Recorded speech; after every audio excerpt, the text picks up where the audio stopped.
ओम सर्वमंगल मांगल्ये शिवे सर्वार्थ साधिके शरण्ये त्र्यंबके गौरी नारायणी नमोस्तुते।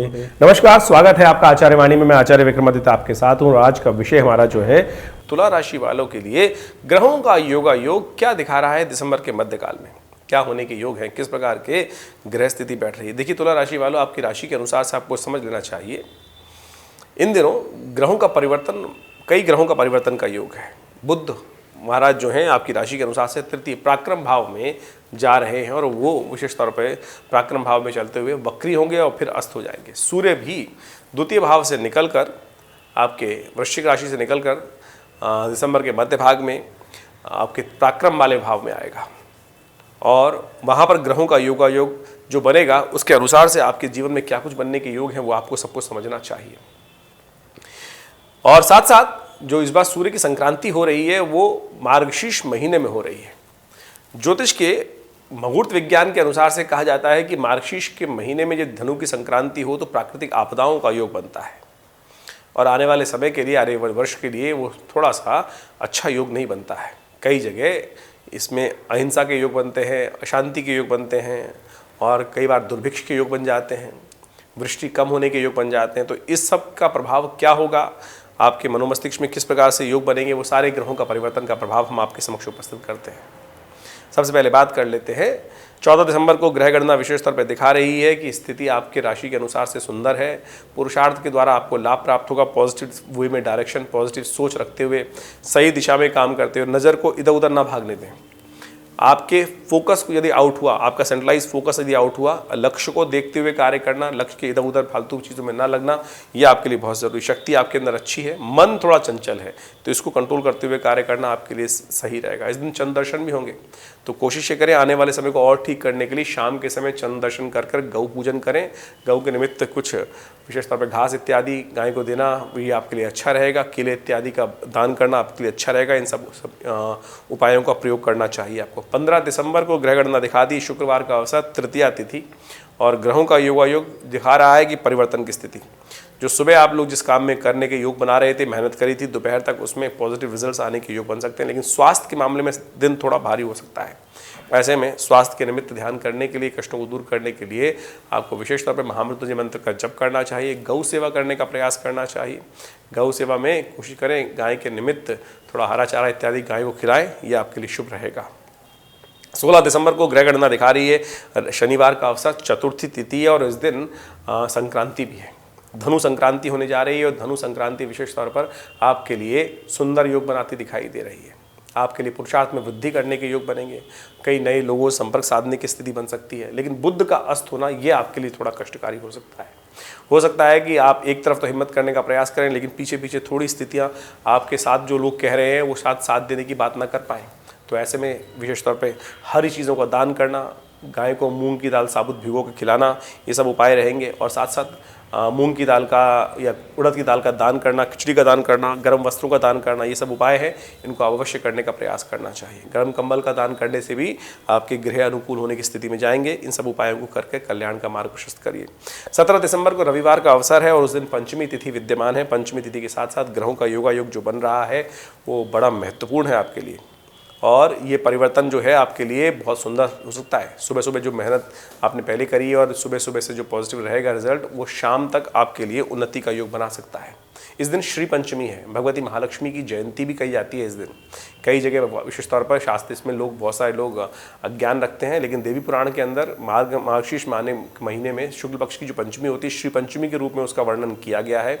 और विशेष तौर पर समुद्र मंथन से माँ भगवती की उत्पत्ति भी कई जगह शास्त्रों में स्थिति को वर्णित मानी जाती है। कहा जाता है कि इंद्र ने विशेष तौर पर भगवती का स्तवन कर कर युद्ध में विजय प्राप्त करने के लिए इस सुंदर तिथि का लाभ लेने का प्रयास किया था और उनको विजय भी मिली थी। तो विशेष तौर पर महालक्ष्मी को प्रसन्न करने के लिए हमने आश्रम पर भी बड़ा विशेष यज्ञ रखा है जो सुबह 8 बजे से लेकर करीब करीब 10:30 बजे तक चलेगा। जो आप भी उसमें सम्मिलित हो सकते हैं। और महालक्ष्मी के विभिन्न मंत्रों के द्वारा, श्रीसूक्त आदि के द्वारा सुंदर यज्ञ की व्यवस्था रहेगी। जो लोग आश्रम पर इस यज्ञ में भाग लेना चाहते हैं, समय नोट कर लीजिए, सुबह 8 बजे से लेकर 10:30 बजे तक। यदि बहुत दूर है तो कोई दिक्कत नहीं, अपने स्थान स्वयं भाग लेने की जगह श्रेष्ठ ब्राह्मणों के द्वारा सुंदर आपके उस यज्ञ में भाग लेने के लिए, आहुति देने के लिए व्यवस्था रहेगी। उसके लिए आपके साथ हमने नंबर चल रहे हैं, उन पर संपर्क साध कर आप समस्त व्यवस्थाओं को जान सकते हैं। 18 दिसंबर को ग्रह गणना दिखा रही है, सोमवार का अवसर, षष्ठी तिथि और ग्रहों का योगायोग आपकी राशि के अनुसार से पॉजिटिव ज़्यादा दिखाई दे रहा है। और ये पॉजिटिव रिजल्ट आपको देगा। लाख लोग प्रयास कर लें आपको हटाने के लिए आपके मार्ग से, लेकिन आपके लिए अच्छा समय है। कोई आपके बीच में व्यवधान उत्पन्न करने का प्रयास करेगा तो उसके लिए ही समय अनिष्ट दिखाई देता है। तो आप अपनी चाल में मस्त होकर चलने का प्रयास कीजिए। दिन आपका अच्छे से रखता दिखाई दे रहा है। दोनों दिन आपके लिए बड़े सुंदर रहेंगे। सोमवार और मंगलवार का ग्रहों का योगायोग आपकी तरफ इसी बात का प्रयास कर रहा है। केवल आपको हिम्मत कर अपनी रास्ते बदलने का प्रयास नहीं करना है। जिस रास्ते पे चल रहे हैं वो आपके लिए श्रेष्ठ रहेगा, चिंता ना करें। भगवान शंकर को चंपा के पुष्प, चमेली के पुष्प, मूंगरे के पुष्प, इन सब के द्वारा भगवान का अभिषेक करना, पूजन में अर्पित करना, ये आपके लिए बड़ा उन्नति का योग बनाएगा। कहा जाता है ना, सुगंधिम पुष्टिवर्धनम, सुगंधी जहाँ होगी वहीं पुष्टि के योग बनेंगे। तो महालक्ष्मी को प्रसन्न करने का, सफलता को प्राप्त करने का सुंदर उपाय है। इस दिन अवश्य करने का प्रयास करें। 19 दिसंबर को ग्रह गणना विशेष तौर पर दिखा रही है, मंगलवार का अवसर है और साथ साथ मित्र सप्तमी है। थोड़ी सी हिम्मत पॉजिटिव रखने की ज़रूरत है, तो अब बहुत सुंदर तरीके से आपके लिए परिवर्तन का समय बन सकता है। कोशिश ये करें, मित्र सप्तमी है इस दिन, तो भगवान विशेष तौर पे भगवान सूर्य को सुबह सुबह थोड़ा सा जल में आप गुड़ डालकर भगवान को उनका अर्घ्य देने का प्रयास कीजिए, सुंदर रहेगा। इस दिन सर्वार्थ सिद्धि योग विद्यमान है। नए कार्यों को आरंभ करने के लिए सुबह 7:12 से लेकर 1:06 तक दोपहर को ये सुंदर सर्वार्थ सिद्धि योग रहेगा। नया कार्य करना हो तो इसका मुहूर्त का लाभ ले लीजिए, लेकिन इसके बाद थोड़ा रुकना पड़ेगा। करीब 1:06 से लेकर शाम को करीब 9 बजे तक भद्रा विद्यमान रहेगी। तो इस समय में नए प्रोजेक्ट हाथ में लेना, नए कार्य के बारे में विचार करना, सोचना और उन पे कार्य विशेष तौर पे लिप्त हो जाना, ये कहीं ना कहीं विघ्न के कारण बना सकता है भविष्य में। तो ध्यान रखते हुए कार्य करें तो अच्छा रहेगा। अब बात कर लेते हैं 20 दिसंबर की। 20 दिसंबर का ग्रहों का योगायोग आपके लिए बड़ा अनुकूल बना हुआ है और ग्रह योग दिखाते हैं कि आपकी हिम्मत से बहुत सारे कार्य संपादित हो सकते हैं, लेकिन सेहत का ध्यान रखने की ज़रूरत है।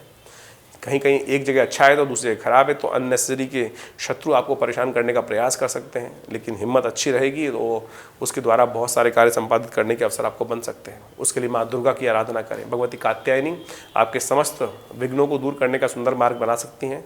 तो उनके लिए मंत्र है, या देवी सर्वभूतेषु मातृ रूपेण संस्थिता, नमस्तस्यै नमस्तस्यै नमस्तस्यै नमो नमः। मार्गशीर्ष के महीने में भगवती कात्यायनी की आराधना करने का शास्त्र में बड़ा अद्भुत नियम है और ब्रज क्षेत्र की अधिष्ठात्री देवी मानी गई हैं और कहा जाता है समर्थ मनोरथों को सिद्ध करने वाली भगवती हैं। तो मार्गशीर्ष महीने में इनका विशेष स्तवन कर इनकी विशेषतः में अष्टमी के दिन विशेष पूजा कर समस्त मनोरथ सिद्ध करने के आप योग बना सकते हैं। तो इस प्रकार से समस्त दिनों में कैसे कैसे ग्रहों के योग हैं और पंचांग के अनुसार से, शास्त्र विधि के अनुसार से कौन से उपाय करने श्रेष्ठ हैं, वो सारी बातें हम आपके समक्ष अपने इस चैनल के माध्यम से रखते ही हैं। आप आशा करते हैं उसका लाभ आपको सही रूप से मिले और बिना किसी प्रपंच के, बिना किसी कारण के बहुत सारे लोग उपायों के चक्कर में फंसे रहते हैं और हज़ारों लाखों रुपए खर्च करते रहते हैं। आमतौर पे ज्योतिषी विज्ञान के माध्यम से लोग केवल अंगूठियाँ पहन के ही, नग धारण करके ही अपने समस्त कष्टों को दूर करने का योग बनाते हैं। देखिए, बिल्कुल ठीक मार्ग है, लेकिन क्या वो जो मिल रहे हैं आपको अंगूठी और नग इत्यादि, क्या वो उचित हैं या इतने लाखों रुपए खर्च कर हम इस चैनल के माध्यम से आपके साथ जुड़ते हैं और आपको शास्त्र विधि के अनुसार से बिना किसी बहुत मेहनत के, बिना किसी खर्चे के जो उपाय हो सकते हैं वो करने की बात बताते हैं।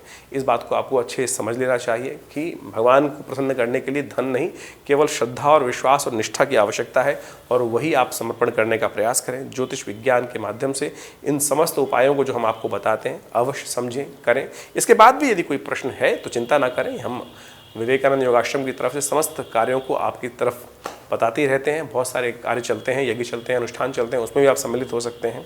वो भी आपको समय समय पर सूचना देते रहते हैं।